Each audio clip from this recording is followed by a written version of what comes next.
బోధించుచున్నాడు. ప్రార్థన. పరిశుద్ధుడా, ప్రేమ కలిగిన తండ్రి, ఉదయాన్న మీ బల్లను సమీపించడానికి మీరు చూపిన కృపను బట్టి స్తోత్రాలు. రాజా, వాక్యము ద్వారా మమ్మల్ని మేము సరిచేసుకొని మీతో సమాధానపడి మీ శరీరం అనబడిన రొట్టెను, మీ రక్తం అనబడిన ద్రాక్ష రసాన్ని మేము పాలు పంచుకునే కృపనివ్వమని బతిమాలుకుంటూ ఉన్నాం. ఈ కొద్ది మాటలు మేము ధ్యానించుచుండగా మీరు మాతో మాట్లాడండి, సహాయము చేయండి. సమస్తాన్ని మీ స్వాధీనంలో ఉంచుకోదండి. మీకే మహిమలు ఆరోపిస్తూ యేసయ్య పరిశుద్ధ నామంలో అడిగి వేడుకుంటున్నాము తండ్రి. ఆమేన్. ప్రభునందు ప్రియ సహోదరి సహోదరులారా, యెషయా గ్రంథం 28వ అధ్యాయం 26వ వచనాన్ని చాలా శ్రద్ధగా గమనించండి. వాని దేవుడే తగిన క్రమము వానికి నేర్పి ఉన్నాడు. ఆయన వానికి ఆ పని బోధించుచున్నాడు. క్రమము. దేవుడు మనకు క్రమము నేర్పించేవాడు. ఇక్కడ సందర్భానుసారంగా చూడగలిగితే ఇశ్రాయేలీయులను కూడా దేవుడు క్రమపరుస్తూ ఉన్నాడు. వారిలో అవిధేయతలు ఎక్కువైనప్పుడు వారిని శత్రువుల చేతికి అప్పగించటం, వారు తిరిగి ప్రభువుకు మొరపెట్టుకున్నప్పుడు వారిని సమకూర్చటం, శత్రువుల చేతిలో నుంచి విడిపించటం. అందుకని వాని దేవుడే తగిన క్రమము వానికి నేర్పి ఉన్నాడు.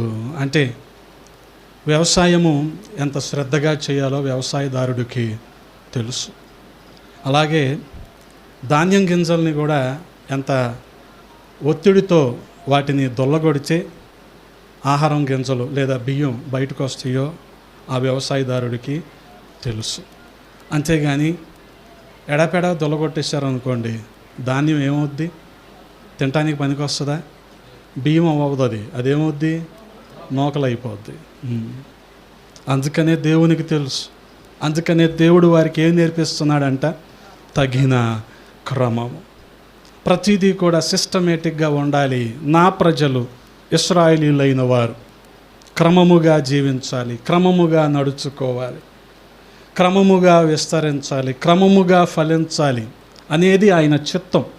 అందుకనే ఆయన వానికి ఆ పని బోధించుచున్నాడు. అదే రీతిగా తర్వాత అధ్యాయంలో 29వ అధ్యాయము మొదటి వచనాన్ని మనం చూడగలిగితే 29వ అధ్యాయము మొదటి వచనం.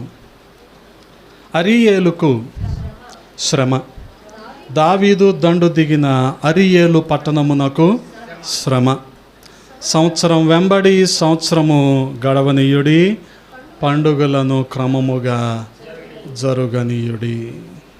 గమనించండి, శ్రమలో ఉన్నారు కాదంటల్లా. శత్రువులు వీరిని ఆక్రమించేశారు, బానిసలుగా చేసేసుకున్నారు, హింసల పాలు చేస్తున్నారు కాదంటల్లా. కానీ ప్రభు ఏం కోరుకుంటున్నాడు వారి నుంచి?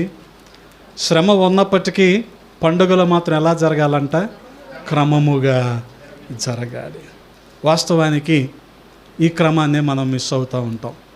ఎలాగంటే శ్రమల్లో ఉన్నాం కదా, ఇబ్బందులు పడుతున్నాం కదా, సమస్యలు ఉన్నాయి కదా అని చెప్పి ప్రభువుని స్తుతించటం మానేస్తాం. ఆ రోజున వారికి పండుగ అంటే ప్రభువుని స్తుతించటమే. వారికి 7 రకాల పండుగలు ప్రభువు నియమించాడు. మోషేకి చెప్పి వారికి నియమించాడు. ఆ రీతిగా నా తర్వాత తరాలన్నీ కూడా పండుగలను జరిగిస్తూ వస్తున్నారు. ఈ మధ్య కాలంలోనే ఇశ్రాయేలు దేశంలో కూడా ఒక పండుగ జరిగింది మార్చి నెలలో. ఆ రకంగా వాళ్ళు పండుగలు జరిగిస్తూనే ఉన్నారు.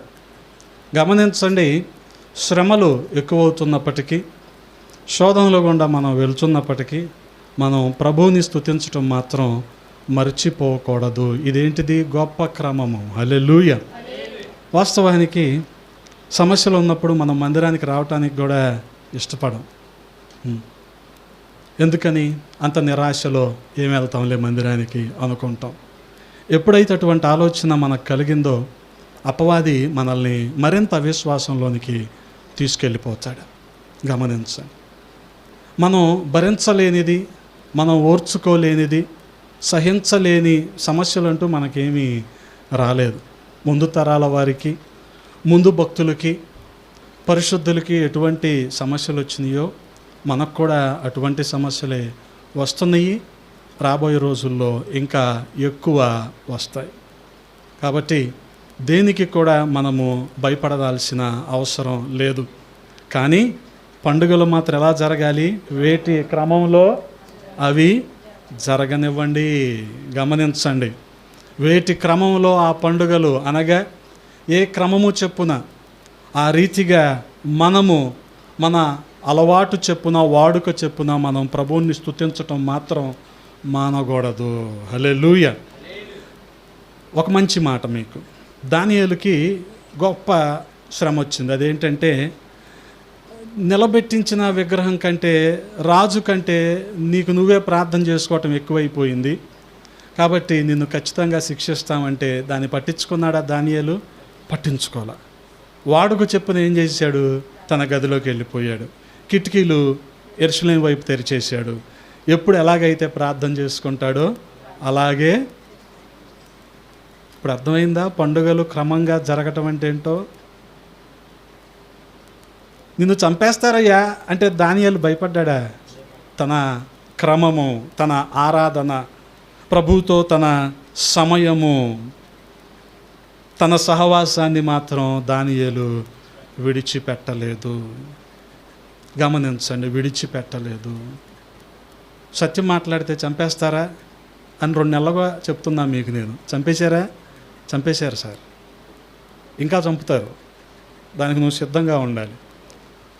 అవకాశవాదంతో సత్యాన్ని నువ్వు తప్పుదోవ పట్టించకూడదు. సత్యం ఎక్కడున్నా సత్యమే. ఎందుకని? నేనే మార్గము, సత్యము, జీవము. ఆయన బోధించమన్నది బోధించినప్పుడు ఇబ్బందులు వస్తాయి. కానీ మనం ఆయన్ని స్తుతించడం మాత్రం మానకూడదు. ఎందుకని అంటారా? గమనించండి. చాలా కాలంగా ఒక విశ్వాసి చెప్పులు కావాలని ప్రార్థన చేస్తుందంట.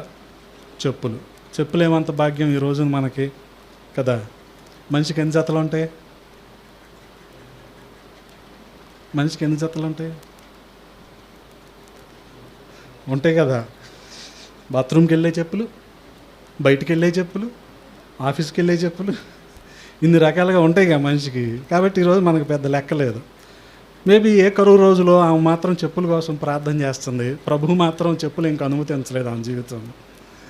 ఇదే నిరాశతో సనుక్కుంటూ వెళ్ళి మందిరంలో కూర్చుంటే పక్కన కాళ్ళు లేకుండా ఊతకర్రతో వచ్చి కూర్చున్న ఇంకొక ఆవిడ్ని చూసి, ప్రభువా చెప్పులు లేకపోయినా పర్లేదయ్యా, కాళ్ళు ఇచ్చావని ప్రభువుని స్తుతించిందంట ఆవిడ. గమనించండి. అర్థమవుతుందా మీకు?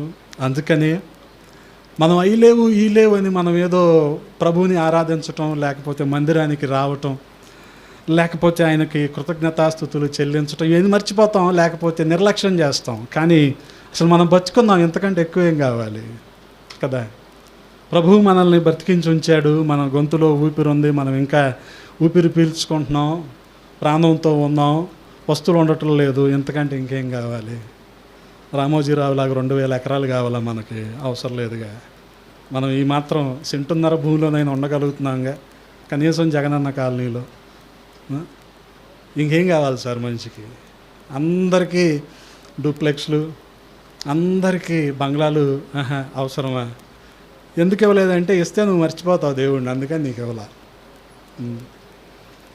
నువ్వు ఇంకా బంగ్లాకి బూజు దులుపుకోవటం, దీనికి ఏషియన్ పెయింట్స్ వేయాలా, నిప్పాన్ పెయింట్స్ వేయాలా, మ్యాగ్నమ్, ఓపస్ ఏంటో వచ్చినాయి కదా కొత్తవి, అవి వేయాలా అని ఆలోచిస్తూ ఉంటాం ఇచ్చిన దగ్గర నుంచి.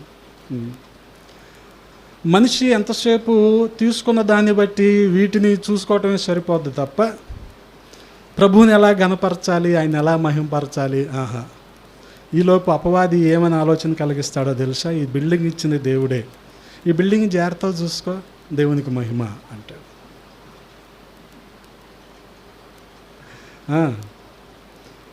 ఈ వాహనం ఇచ్చింది దేవుడే, దీన్ని జాగ్రత్తగా చూసుకో నువ్వు. అందుకని 6 రోజులు కష్టపడాలి, 7వ రోజు మాత్రం పొద్దున్నే 7ంటికి వెళ్ళేసి కారు తుడుచుకోవాలి.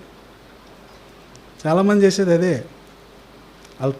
బయటికి వెళ్ళరు కారులో.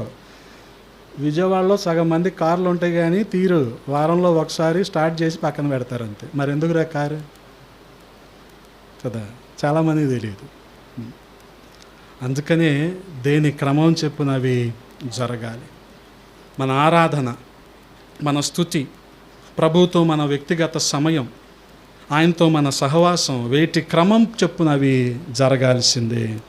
అందుకనే పరిశుద్ధ గ్రంథం మనకి కొన్ని క్రమాలను బోధిస్తూ ఉంది. గమనించండి. నిర్గమాకాండం 40వ అధ్యాయము 4వ వచనంలో మనం చూడగలిగితే, నీవు బల్లను లోపలికి తెచ్చి దాని మీద క్రమముగా ఉంచవలసిన వాటిని ఉంచి దీపవృక్షమును లోపలికి తెచ్చి దాని ప్రదీపములను వెలిగింపవలెను.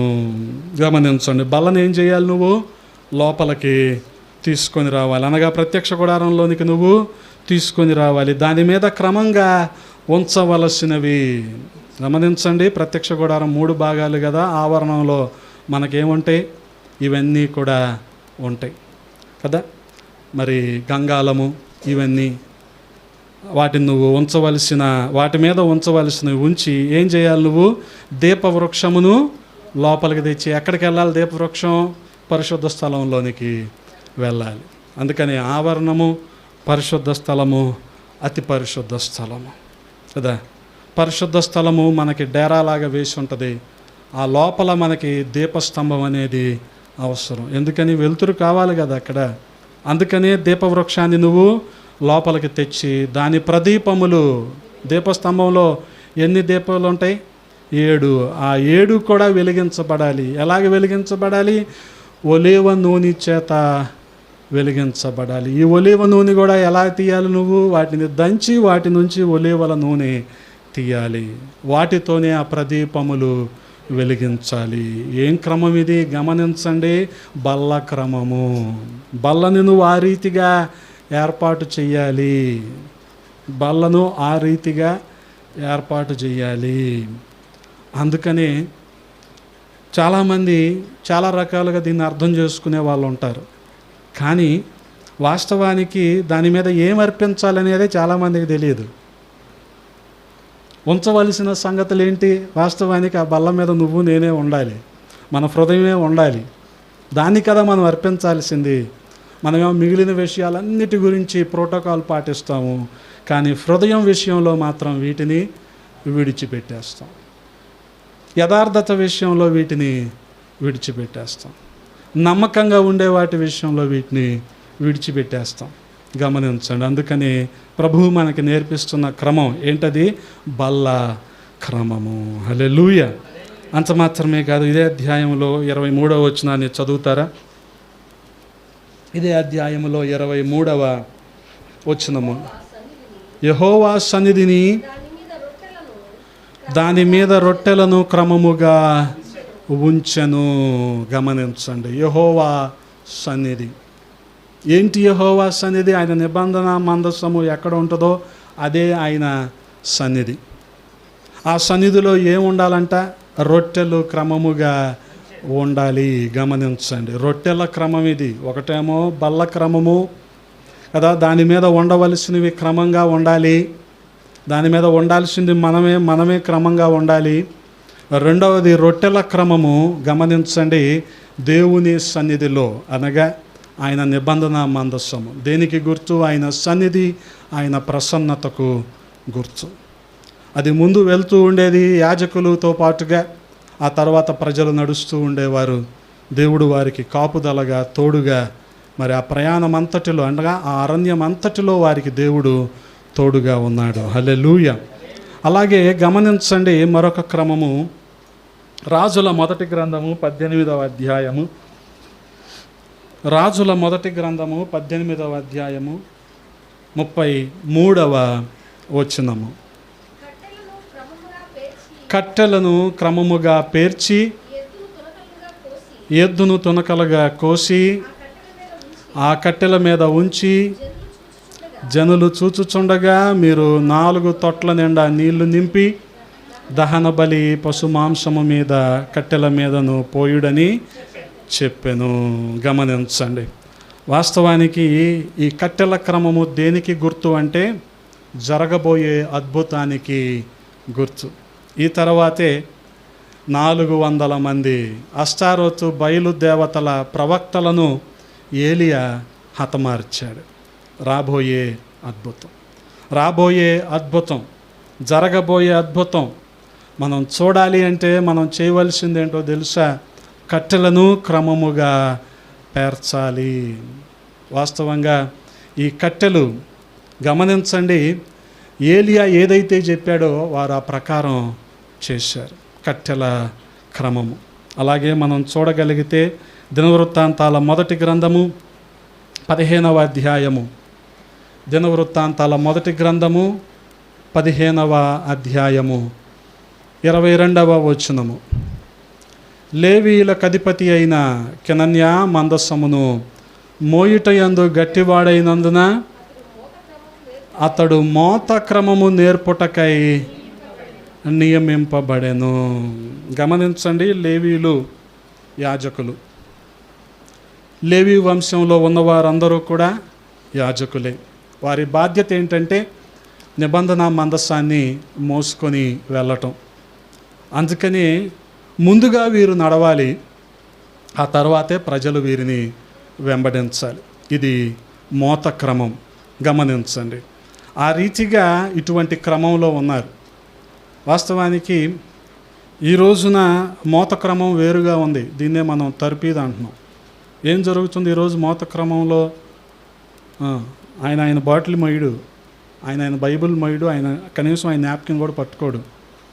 ఇది ఈరోజు మోత క్రమం. ఇంకోటి ఎవడో పట్టుకోవాలి. కానీ ఆ రోజున యాజకులు చేసిందేంటి అనగా లేవీయులు చేసిందేంటి? నిబంధన మందసాన్ని స్వయంగా వారే మోసారు. గమనించండి. అందుకని మనము మన భారాన్ని ప్రభువు మీద వేస్తాం, కాదంటలేదు. కానీ కొన్ని అవసరతల విషయంలో మన భారాన్ని మనమే మోయాలి. ఇదే మోత క్రమము. కొన్ని బాధ్యతలను మనమే మోయాలి కదా. ఎక్కడికి అలవాటు అవుద్దంటే ఇది స్కూల్ పిల్లలు వాళ్ళ బ్యాగ్ని వాళ్ళ పేరెంట్స్తో మోయిస్తారు తెలుసా? మోయించేవాళ్ళు లేరా? మా రోజుల్లో మోసేవాళ్ళు కాదు. క్యారేజ్ బుట్ట పట్టుకోవటమే గొప్ప పేరెంట్స్ మా రోజుల్లో. కానీ ఈ రోజుల్లో బుట్ట వాళ్ళే పట్టుకుంటున్నారు, బ్యాగ్ వాళ్ళే పట్టుకుంటున్నారు. వీళ్ళు ఏం చేస్తారు? లార్డ్ మౌంట్ బ్యాటన్ లాగా కాళ్ళు ఊపుకుంటూ చేతులు ఊపుకుంటూ వెళ్తూ ఉంటారు. ఎవరు బ్యాగ్ వాళ్ళు మొయ్యాలండి. దీనికి మనోళ్ళు ఏం చెప్తారంటే ఈ చిన్న వయసులో బ్యాగ్ మోస్తే అదేదో నువ్వే రాసే ఎగ్జామ్ కూడా సరిపోద్ది కదా. ఎవరు బ్యాగ్ వాళ్ళు మొయ్యాలి, ఎవరు పుస్తకాలు వాళ్ళు మొయ్యాలి. అందుకనే ఈ మోత క్రమం అనేది మనకు అలవాటు అవ్వాలి. మన బైబిల్ మనమే మొయ్యాలి. యవనస్తులు బైబిల్ చేత్తో పట్టుకోవడానికి సిగ్గుపడుతున్నారేమో. మీ బైబిల్ మీరు మొయ్యాలి. ఒకవేళ పెద్దగా ఉంటే చూసి జనాలు ఎగతాళి చేస్తారని జేబులో పట్టే అంత బైబిల్, ఏది జైపాల్ గారి బైబిల్, అంత బైబిలే తెస్తున్నారేమో. సిగ్గుపడద్దు, సిగ్గుపడిన అవసరం లేదు. సిగ్గుపట్టాక మనం బెట్టింగ్ ఆడట్లా, బైబిల్ చదువుతున్నాం మనం. అక్కడ సిగ్గు లేదు. ఏది బెట్టింగ్ ఆడేటప్పుడు బైబిల్ మోయటానికి వచ్చేసింది సిగ్గు, మొహమాటం, ప్రెస్టీజీ. అందుకనే మన బైబిల్ మనమే మోయాలి. పిల్లలతో కూడా మోయించండి బైబిల్స్. ఏది మీ కాదు, వాళ్ళ బైబిల్ వాళ్ళకే కొనండి. ఇంట్లో ఎన్ని కంచాలు ఉంటాయో అన్ని బైబిళ్ళు ఉండాల్సిందే. ఒక మనిషికి 2-3 బైబిళ్ళు ఉన్నా తప్పేం కాదు. ఒకటి ఇంగ్లీషు, ఒకటి తెలుగు కదా, ఒకటి చైన్ రెఫరెన్స్, ఇంకోటి డేక్స్, ఇంకోటి కాంకడెన్స్. మీ ఇష్టం ఎన్నైనా పెట్టుకోండి, కానీ మోయటం అలవాటు చేసుకోండి. మొయ్యాలి. మోత క్రమం. యాజకులు లేవీయులు మనకి నేర్పిస్తున్నది అది మోత క్రమము. మరొకటి గమనించండి, లోకాసు వార్త 1వ అధ్యాయము 8వ వచనము. లోకాసు వార్త 1వ అధ్యాయము 8వ వచనము. జకరియా తన తరగతి గ్రంథము చెప్పున దేవుని ఎదుట యాజక ధర్మము జరిగించుచుండగా. గమనించండి, యాజక ధర్మము, యాజక క్రమము లేదా తరగతి క్రమము. యాజకులందరూ ఏం చేస్తారంటే వాళ్ళకి నియామక కాలాలు ఉంటాయి. ఆ సమయానికి వాళ్ళు యెరూషలేము వస్తారు. యెరూషలేము మందిరంలో వాళ్ళు చేయాల్సినవి చేసి మళ్ళీ వాళ్ళ సమయానికి వెళ్ళిపోతారు. మళ్ళీ ఎప్పుడు వస్తుంది సంవత్సరంలో, ఆ సంవత్సరంలో మళ్ళీ ఏ నెలలో వస్తుందో ఆ నెలలో మళ్ళీ మరుసటి సంవత్సరంలో అదే నెలలో మళ్ళీ వీళ్ళు వస్తారు. ఆ రకంగా వీళ్ళు తరగతి క్రమము. ఇప్పుడు ఈ అధ్యాయములో చెప్పబడిన రీతిగా ఇప్పుడు ఎవరి వంతు వచ్చిందంటే జకర్యా వంతు వచ్చింది. గమనించండి, జకర్యా వంతు వచ్చినప్పుడు జకర్యాని ఎవరో చాటింపేసి పిలిచారా? జకర్యా గారు వస్తున్నారు, ఆయన కాస్త ముసలోడు, ఆయనకి పిల్లలు లేరు, ఇన్ని ఏమంటారు, ఇన్ని గొప్పలు చెప్పుకుంటూ పిలిచారు, ఆయన్ని పిలవాల. ఆయనే వచ్చేసాడు. ఎందుకని? ఆయన సమయానికి ఆయన అక్కడ రావాలి, ఆయన బాధ్యత అది. గమనించండి, మీకు జ్ఞాపకం చేశా కదా, తిరువూరు హెబ్రోన్లో నేను వాక్య పరిచర్య చేసేవాడిని. చెప్పాగా ఎన్ని ప్రసంగాలు ఉంటాయని చెప్పా? 3 ప్రసంగాలు ఉంటాయి. ఈ 3 ఒక ప్రసంగం నాది. అన్నయ్య టైం చెప్తాడు ఆ ముందు రోజు, పలానా టైం నుంచి పలానా టైంకని. నా ముందోళ్ళు పలానా టైంకి ఖచ్చితంగా అవజేసేస్తారు. ఎలా అవజేస్తారో నాకు తెలియదు, అయిపోద్ది. ఇప్పుడు ఆయన టైం అయిపోయింది కదా, 10:30కి ఆయన ప్రసంగం అయిపోయింది, నాది 10:30కి అనుకోండి. వాళ్ళు పిలిచేంతవరకు లాస్ట్ లైన్లో కూర్చొని అనుకుంటా ఉంటానికి కుదరదు. అక్కడ ఆయన ముగింపు ప్రార్థన చేస్తున్నప్పుడే ప్రసంగానికి, వర్తమానానికి మనం వెళ్ళి వెనకాల లైన్లో నిలబడాలి. మన పేరు కూడా పిలవరు. ఆయన ముందు చెప్పాడు కదా, తమ్ముడు జాయ్ పలానా రోజు పలానా టైం నీదే అని ఆయన చెప్పాడు కదా, ఆ టైం నేను అక్కడ ఉండాలి. నా టైంకి నేను మాట్లాడేయాలి, అవ్వంగానే వచ్చేయాలి. పిలవటం, రాజాది రాజు వస్తాడు, అది ఇది, రెవరెండ్ 22 32 లేవు ఇంకా అక్కడ, నథింగ్.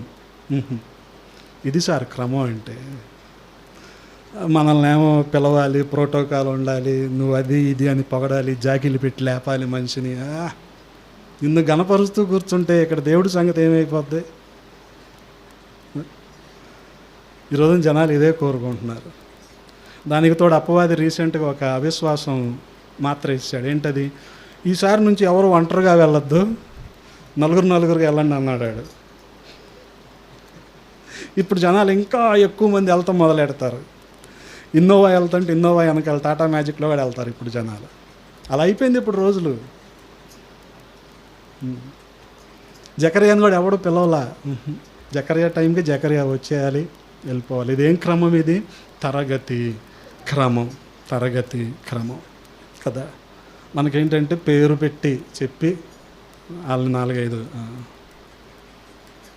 అందుకనే ఇవన్నీ దేనికి ఉపయోగపడతాయి అంటే ఒక ఆత్మను రక్షించడానికి ఉపయోగపడవు. ఉపయోగపడినప్పుడు మనం ఇవన్నీ పెద్దగా పాటించాల్సిన అవసరం లేదు.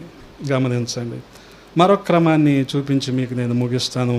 కొరింథీయులకు రాసిన మొదటి పత్రిక 14వ అధ్యాయము 12వ వచనము. 14వ అధ్యాయము 12వ వచనము. మీరు ఆత్మ సంబంధులైన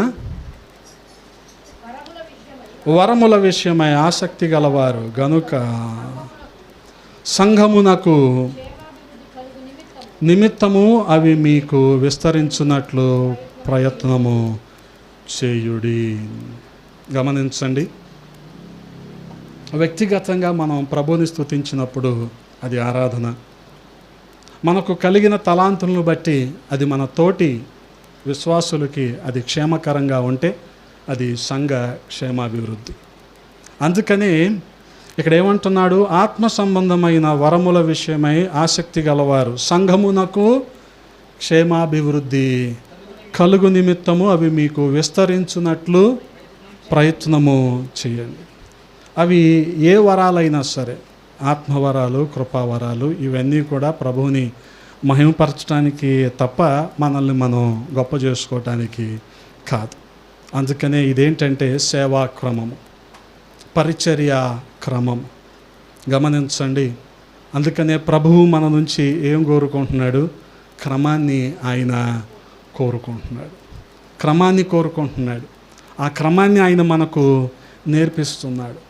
వేటి క్రమంలో జరగవలసిన పండుగలు అనగా స్తుతి జరగాలి అంటున్నాడు. ఆ రీతిగా పరిస్థితులను చూసి భయపడే వారం కాకుండా ప్రభువు మనకి బోధించిన క్రమాన్ని బట్టి ఆయనను స్తుతిస్తూ ఆయనలో సహవాసంలో మనం కొనసాగే వారంగా ఉండాలని ప్రభువు మన నుంచి కొన్ని అద్భుతమైన కార్యాలు మన మధ్యలో జరిగిస్తూనే అదే రీతిగా కొన్ని తలంపుల్ని మనకు కలిగిస్తూనే మనల్ని ముందుకు నడిపిస్తూ ఉన్నాడు.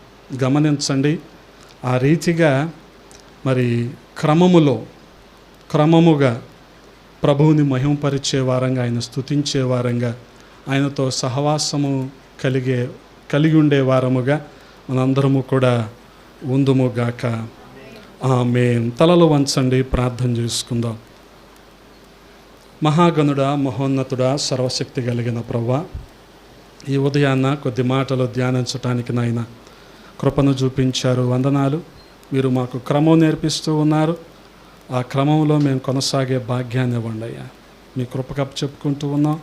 సహాయము చేయండి. విన్న మాటలు మా హృదయంలో ఫలింపులోనికి తీసుకొని రమ్మని యేసయ్య నామములో అడిగి వేడుకుంటున్నాము తండ్రి. ఆమేన్.